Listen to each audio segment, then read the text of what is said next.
Hello everyone, welcome to Rhythm in English YouTube channel. So, in today's video, I am going to demonstrate the poem The Cold Within, written by James Patrick Kinney. Six humans trapped by happenstance in black and bitter cold. Each one possessed a stick of wood, or so the story is told. So, he is saying that six humans are trapped by happenstance. Here means the six humans are trapped by chance in very dark area of bitter cold. Each one possessed a stick of wood. Now what those six humans possessed? Their ultimate possession at that period of time was only a stick of wood. So here the poet has referred to the stick of wood to a possession that each of the six humans had. And so the story is told. And their dying fire in need of logs, the first woman held hers back, for on the faces around the fire she noticed one was black. Now, so you can see that the dying fire is in need of logs, some birds or some twigs of trees, some branches of trees or some logs. But the first woman among the six humans, there is a group of six humans, and the first woman held hers back. For on the faces around the fire, she noticed one was black. So, what do you feel in these two sentences? These two sentences signify racism, means the hatred that the woman had for the black people. Racism was very much rigid. White hated the blacks, and so the woman saw around the fire that there was a black person sitting over there. So, why should I help him or her? She's black. She didn't deserve to live. She has no right to live her life or live his life. So, this was her mindset. So, it reflects the social evil that stays in her heart, in her mind, that is deep rooted in her heart, and just she cannot ignore it. Let's see what the next man does. The next man, looking across the way, saw one not of his church, and couldn't bring himself to give the fire his stake of birch. Here, birch means a twig. Okay. So the next man also looked across the way, across the fire, but he identified that someone from that group was not of his church.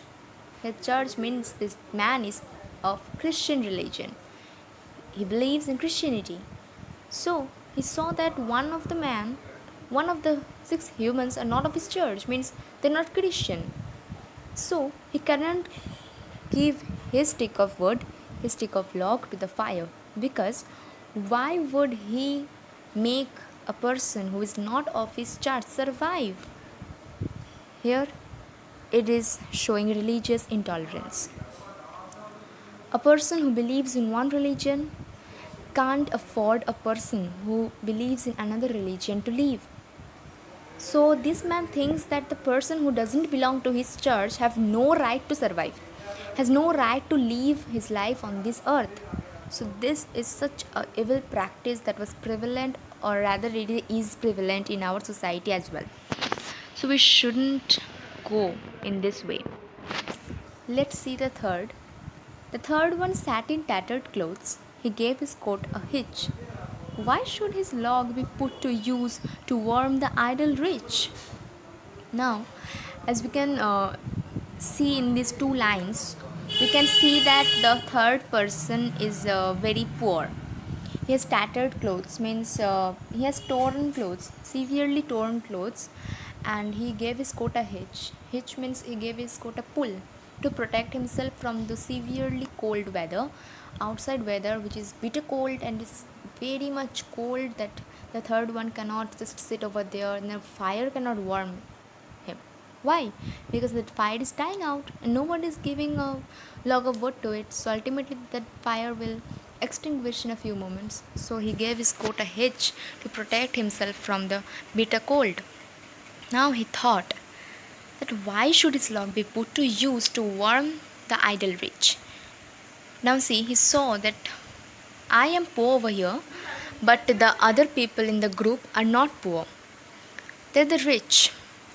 So he thought that why my log, my own possession, I will give it into the fire to warm those idle rich who never helped me. According to him, the rich was very idle. They will be self-obsessed. They didn't think about the poor. They neglected the poor. They thought that the poor does not exist in the world. So, why the third man's log be put to use to warm those disheartened rich? So, this is his question.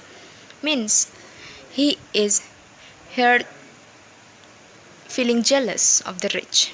He has jealousy for the rich because he is not rich enough, he has not so much of wealth, he has not so much of money to afford such big bungalows or such big houses. So he feels just jealous of the rich.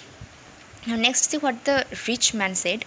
The rich man just sat back and thought of the wealth he had in store and how to keep what he had earned from the lazy, shiftless poor. Now, here, rich man has a lot of greed, and greed is another social evil of human which destroys him totally.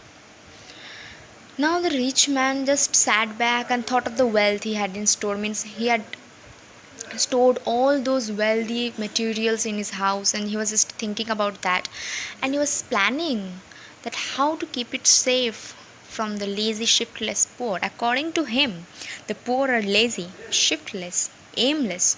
It's poor means the poor do not work. Means poor has no work, they're just lazy, they have no aim to go forward in life, they're just shiftless, they're like vagabonds, they wander here and there and they argue for money. So according to the rich person, poor's state is like that only. So he's thinking of a strategy, he's planning that the money which I have earned so nicely or so prospectively, how can I save it from this lazy and shiftless poor? Next, the black man's face bespoke of revenge as the fire passed from his sight, for all he saw in his stick of wood was a chance to spite the white. Now what? Now comes the black man's again. So, the first we have read about the white man, what she is thinking about the black. Now black man is also thinking the, I think similar to the white person as well. So the black man's face bespoke, showed means reflected revenge as the fire passed from his sight. As the fire was dying out constantly, and as the fire just passed from his view, the black man's face, the fire reflected his face, and his face was just lit in the light of the fire, and it showed just revenge. Why? Because the white has tortured the blacks for a long period of time. Blacks have been neglected in all the fields of life, and they have not been given proper food, proper shelter, proper occupations, and all these neglected activities of the whites have created a great gap in the heart of the black man, and he is just waiting for taking the revenge from the white. And he saw in his stick of wood that there was a chance to spite the white, that if he didn't give his word to the fire, if I do not give my word, then the fire will die out, and so the white person will die. So this was his perspective, this was his view, but he didn't think of himself that if he doesn't give the word to the fire, he himself will die. Then who will take the revenge? So this revengeful attitude of persons make persons blind of themselves. They just think to take revenge from others, but ultimately they just harm themselves. So the poet is speaking all about this here. And the last man of this forlorn group did not accept for gain. Giving only to those who gave was how he played the game. Now, see, this is the last man of this forlorn group. Now, here the poet has used the oxymoron forlorn group. See, two contrasting words are placed side by side to make a meaningful meaning over here. What does forlorn mean? Forlorn means something isolated, which is separated. But group, what does group mean? A team where people are joined together, people work together. So see, what does this actually mean? Forlorn group, separated group. A group never be separated, but here the group is separated. Why? Because the six humans are neither associated with each other. They don't think for the welfare of each other. They just think about their profits because they're selfish. So selfishness is another big ill of the society. So last man of the separated minded group, that is forlorn group, did not accept for gain. Giving only to those who gave was how he played the game. Means he used the policy of give and take. Means those who will give him, he will help those only. So here in this group, none of them helped him, so he will not help any one of them. So this was how he played the game. He was the opportunist. He used to take opportunity. I give you, you will give me. So this is the policy he used to follow. The logs held tight in Death's still hands was proof of human sin. They didn't die from the cold without, they died from the cold within. The logs were held tight in the Death's still hands. See, the logs were only the chance for their survival, and they didn't give those logs into the fire, which would have revived the fire would have glown and they could have survived.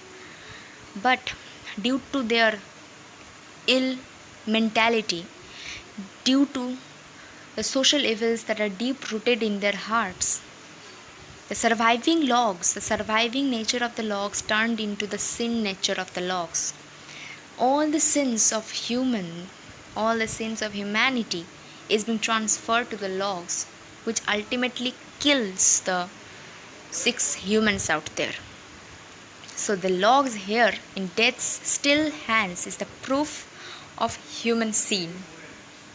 And that's why the people didn't die from the coldness of the weather, from the bitter cold weather outside, but rather they died from the coldness of their hearts. That is, their hearts were without any warmth, without any compassion, without any sympathy, without any love for each other. There were only hatred, prejudice, racism, greed, jealousy, opportunities, like this. So, this is all about the poem.